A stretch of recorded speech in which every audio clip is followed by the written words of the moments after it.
माझं नाव डॉक्टर अदिती भास्कर फुरसंगे पांचाळ. मला आज इथे बोलण्याची संधी दिल्याबद्दल तुमचा फार फार धन्यवाद. आणि मी लहानपणीपासून मम्मी पप्पांना लोकांची आपल्या वॉर्डमध्ये सेवा करताना, वरिष्ठ नागरिकांची मदत करताना सगळ्यांची धडपड बघितलेली आहे. तर आज जो हा कार्यक्रम घेतलाय तो पाहून मला खूपच अभिमान वाटतोय. आपले ज्येष्ठ नागरिक म्हणजे आपल्या समाजाचे मूळ म्हणजे आपलं फाउंडेशन.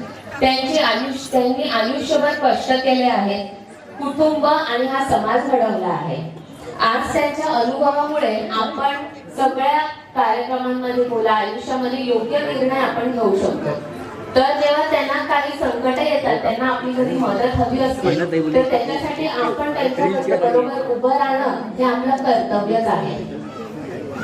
आजकाल जेव्हा त्यांना काही समस्या येतात तर ते आजूबाजूच्या लोकांना सांगा. त्यांना जर मदत नसेल भेटत तर आमच्यापर्यंत आम्ही नेहमी तुमच्या बरोबर उभे आहोत. दुसरं म्हणजे मी डॉक्टर आहे, तर तुम्हाला आरोग्याबद्दल सांगणं हे माझी ड्युटी आहे.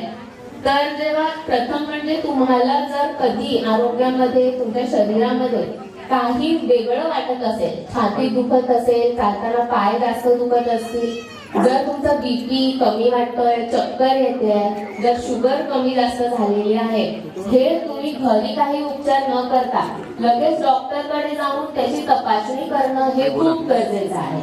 तुम्ही जेवढा वेळ थांबून राहाल तेवढी ती तुमचे नंतरचे त्रास जे आहेत ते वाढत राहणार आहे.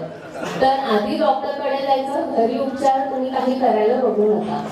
आणि आरोग्य आपलं नीट ठेवायचं म्हणजे रोज चालायला जाणं, आपले छंद असतात, हॉबीज असतात.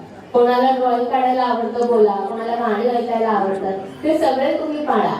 आणि मेन म्हणजे आरोग्य आणि तुमचं मन हे नेहमी शांत ठेवा. जेव्हा मन शांत असतं तेव्हा तुम्हाला अर्ध आरोग्य तुमचं असंच नीट राहतं. शेवट म्हणजे आज आपण हा सन्मान करतोय तो फक्त वयाचा नाही, तर तुमच्या अनुभवाचा आणि तुम्ही या समाजाला दिलेल्या योगदानाचा आहे. तर तुमचा आशीर्वाद नेहमी आमच्या पाठीशी ठेवा. जय हिंद, जय महाराष्ट्र.